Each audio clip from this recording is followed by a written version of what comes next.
মা ছাড়াই বড় হবে। আজকে থেকে আমি ওর বাপ, আমি ওর মা। আর রিয়া, একটা কথা শুনে যাও, যদি তোমার জন্য আমার মেয়ে কষ্ট পেয়ে কান্না করে, তার প্রত্যেকটা চোখের পানির জবাব তোমার দিতে হবে। তুমি জীবনে সুখী হবে না, তুমি কখনো সুখ হতে পারবে না। আর তুমি ভেবো না যেটাই আমাদের শেষ দেখা, আমাদের দেখা হবে, আবার দেখা হবে, কিন্তু সেদিন আমি একা থাকবো না, আমার মেয়েও আমার সাথে থাকবে। সুখের আমার দরকার। কিরকম নিষ্ঠুর মা, আমি আমার 7 জন্মেও দেই নাই যে নিজের সন্তান দিয়ে এমন ফলায় যায়। আল্লাহ ঠিকই গজব ফেলবো, কোনোদিন শান্তিতে থাকতে পারবো না।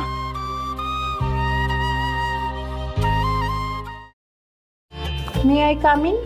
Yes, come in. আসসালামু আলাইকুম।